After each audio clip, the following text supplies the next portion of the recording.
Halo, kembali lagi bersama Kristen Katolik Menjawab. Apakah dalam ajaran gereja Katolik boleh ganti kelamin?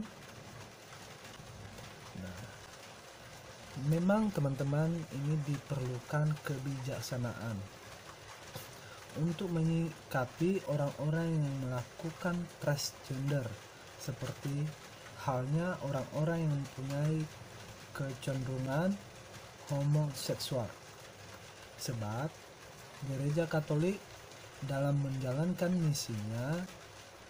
misi kasihnya harus tetap merangkul mereka, namun juga tidak dapat membenarkan tindakan penyimpangan seksualitas yang dilakukan oleh pihak-pihak yang terlibat.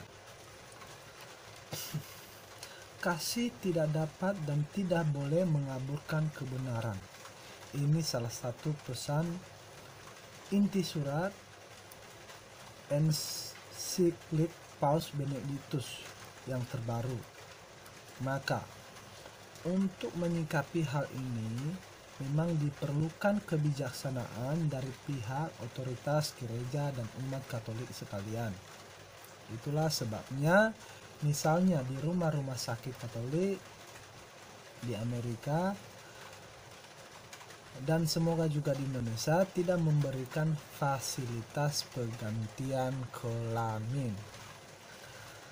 Lagi pula, penggantian kelamin dari laki-laki menjadi perempuan itu melibatkan tindakan mutilasi yang melanggar penghormatan terhadap integritas tubuh manusia, seperti yang disebutkan dalam K2297. Selanjutnya, setelah berganti kelamin sekalipun secara kodrat, orang itu tetap tidak berubah. Misalnya, setelah Agus diubah menjadi dia, maka dia ini walaupun secara fisik luarnya seperti wanita normal, namun ia tidak bisa melahirkan sebab ia tidak mempunyai sel telur. Jadi akibatnya sebenarnya orang yang mengganti jenis kelamin ini pun tidak sepenuhnya menjadi apa yang dia inginkan. Jadi dalam menyikapi hal transgender ini, sebaiknya kita kembali kepada pengajaran Tuhan sendiri seperti tercantum dalam katekismus, karena Tuhan adalah yang maha sempurna dan mengajarkannya adalah kebenaran absolut. Kita mengetahui bahwa pada saat penciptaannya, Tuhan menciptakan hanya dua jenis kelamin, yaitu laki-laki dan perempuan. KGK 369, pria dan wanita diciptakan, artinya dikehendaki Allah dalam persamaannya yang sempurna. Di satu pihak, sebagian pribadi manusia, dan di lain pihak dalam kepribadian dan kewanitaan. Kepribadian dan kewanitaan adalah suatu yang baik dan dikehendaki Allah. Keduanya, pria dan wanita, memiliki martabat yang tidak dapat hilang, yang diberikan kepada mereka langsung oleh Allah, penciptanya. Buka Kejadian 2 ayat 7-22, pria dan wanita bermartabat sama menurut citra Allah. Dalam kepribadian dan kewanitaannya mereka mencerminkan kebijaksanaan dan kebaikan pencipta.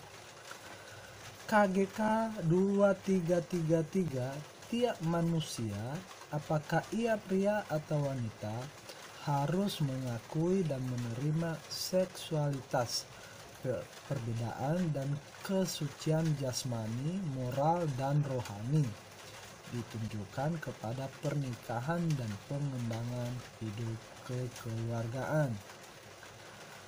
Demikian kita mengetahui bahwa sesungguhnya sejak kita diciptakan Tuhan di dalam rahim ibu kita, jenis kelamin kita pun dikehendaki Allah dan bukan hanya sekedar kecelakaan. Jenis kelamin dan seksualitas ini harus diterima dan disyukuri dan bukan untuk ditolak. Kemudian diubah menurut kehendak sendiri. Jika kenyataannya terdapat sesuatu kecenderungan tertentu yang tidak normal, maka selayaknya hal itu tidak serta-merta dijadikan alasan untuk dapat mengganti jenis kelamin.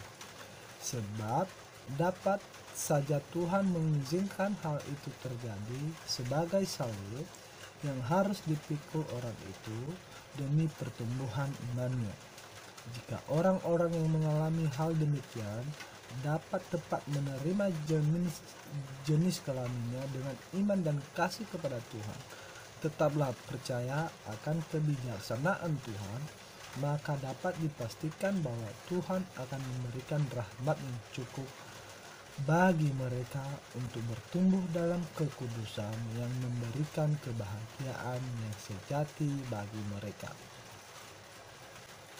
Sumber tulisan ini teman-teman ditulis oleh Katolitas.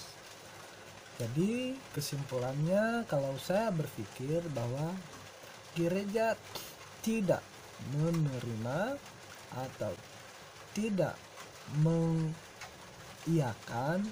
penggantian jenis kelamin, dan gereja juga mengajak kita, orang-orang yang mengalami jenis kelainan transgender ini tidak untuk dimusuhi, karena kita dalam gereja Katolik diajarkan adalah cinta kasih, mengasihi semua orang, mencintai semua orang, dan merangkul setiap orang, karena itu adalah ciptaan Allah. Diajarkan bahwa kita tidak membenci sesama ciptaan Allah, dan terus merangkul mereka, jangan memusuhi mereka. Sekian dari Kristen Katolik menjawab. Terima kasih.